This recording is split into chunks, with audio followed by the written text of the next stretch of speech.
Councillors Barreto, Evans, Jefferson, Jeremy, McDonald, Cambridge, Mitchell, Perry and White.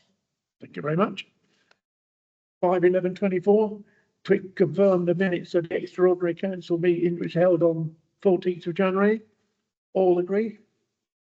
Yeah. Anyone, any comments on them? Good, sorted. 5/12/24, declaration of any disposable pecuniary interests? Nope. Nope. Okay. 5/13/24, approval of the budget and the setting of precept for 2025-26. Deputy Town Clerk, all yours. Budget has gone through the various committees. It is tabled at Corporate Services on Tuesday night, recommended to the committee. But it does have to please microphone. I do apologise. See fine, Alan. Subsequent to that, there's just been some very much. We've made 5 changes to the budget. We've made a small change to the contribution to reserves of 543. We've increased the budget for the VE Day from 10,000 to 12,000. We've recognised the grant for VE Day that we receive of £500. That's from Beacon Council. We've got a reduction in corporate services. We reallocated into contingency that was in the budget, that the papers that you received. And then the last change that we did is we changed an amount we'd set aside for the street wardens. We've changed that to the establishment of the Guildhall Carnegie charity. Overall, those changes, which would be in addition to what you in the papers that you received, do not have any impact on the precept. The precept remains the same. It's £176.96 for Band D, and it's an increase of 4.99%. Okay, Councillor Ladd. Okay. Thank you, Mr. Mayor. As Chair of Corporate Services, I'm very pleased to present the budget for 2025 to 26 to this council. Before going any further, I think it's very useful to compare our 4.9% with some of the budgets recently announced in the area. Bungay at 24%, Cromer 50%, and astonishingly, Halesworth at 72%. This budget, our budget, is a tribute both to the determination of councillors conscious of the pressures on households across the town to keep increases low, but also a newly energised town council who are responsive to the need for prudence. The increase for a Band D house in Thetford will be a mere £6.80 a year. That is equivalent to 57p a month or 13p a week. That's an equivalent cost to a McDonald's Big Mac meal. This feels extraordinarily good value. As a council, we are conscious of supporting all national events. This year, a lot of resources, both financial and personnel, are being put into embracing VE80. The cost of putting on this event alone will be around a fifth of the total increase. A pledge contained within the document Unlocking Thetford's Potential was to appoint a caseworker to the town to bring tens, if not hundreds of thousands of pounds into the local economy. We have worked hard with CADAT, that's the Citizens Advice Bureau of Dis and Thetford, to appoint somebody into that position, and they will shortly be taking up the role. If funded, the Heritage Master Plan will benefit the town internally and externally and have huge implications for our community assets. A bid writer is being appointed as we speak. Elsewhere, the town possesses 3 sets of well-maintained public toilets, the cost of which has substantially reduced as a result of taking services in-house. The allotment waiting list has more than halved over the past year. The town team have flourished, with visitors noticing the huge improvement both in cleanliness and floral assets around town. An Angler in Bloom Gold Award now feels very much within reach. Graziers on the castle grounds and Barnham Common have both been an ecological and financial success. Large areas have been broken down to provide small local businesses with the ability to provide services at great savings. My belief is that we are the council who do more for less, and I commend this budget to you. Thank you. Councillor Sturrow. Thank you. I'm going to end up repeating my comments I made at corporate services. So for those who were there, sorry.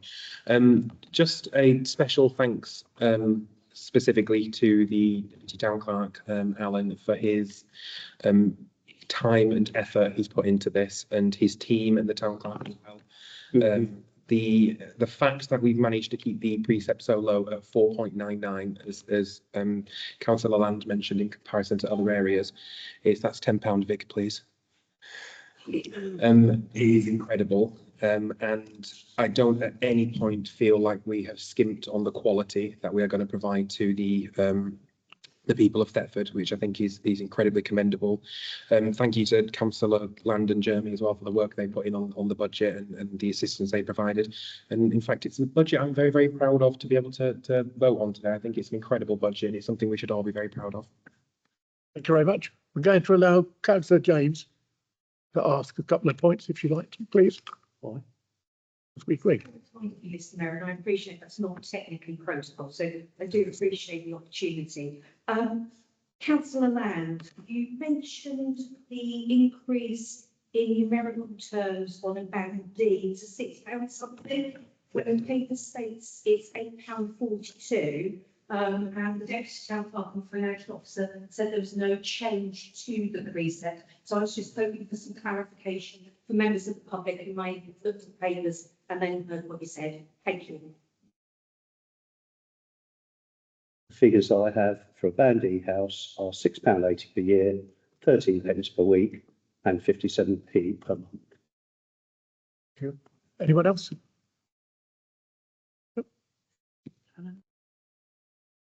Bring up my paper. Sorry, Councillor Blackburn. Yeah, on this occasion, on many other occasions, I'd like to say that Council Land in this instance, I support everything he said, and that team, fantastic job supporting you guys. Yeah, I think we all would agree with that. I mean, it's one of the hardest jobs you can, in the whole council, but I think that's a remarkable job, and to bring it in as what they have is congratulations to them all.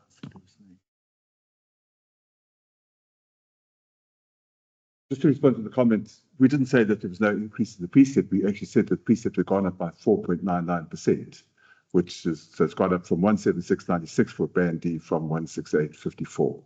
So I'm sorry if that was misunderstood, but that's, I was fairly certain I said the precept had gone up by 4.99%. Okay. Okay, then we move to a proposer now. So can we have a proposer to, please? Councillor Land, Councillor Blackburn. All in favour? Well, that's unanimous then. Thank you very much. And yet again, thank you, Terry, for your hard work. Okay. Jumping too far now. 51424, to review and discuss the report of Brecton Council's boundary review to agree a formal council response to the proposal. Is someone going to take this on, because I haven't had a chance to go through it. I can try. I also wasn't prepared. I believe the town clerk should have papers sent from Councillor Jeremy. Oh, thank God. It's good. In that case, then, yeah, I'm happy to propose that we use Councillor Jeremy's proposal from the town council to submit for the boundary review. The boundary review that we received from Brickland, I think, was incredibly ill thought out, resulting in single member wards on one of the smallest parts of Thetford, yet leaving one of our biggest growing areas down to one person. Sorry, 2-member ward, and leaving us with only one, despite the fact we're growing exponentially. I think it was incredibly ill thought out. I don't like the plans whatsoever. Councillor Jeremy spent quite a lot of time coming up with a proposal that I think is incredibly easy for the public to follow, incredibly easy for the council to follow. I think it was very well thought out, and I'll be more than happy to propose he send his proposal on behalf of the council. Okay, would you like to read his proposal out? Because I haven't got it with me. I'm really sorry. Yeah. It's been one of them days. Hang on. Yes, Councillor, at the end there.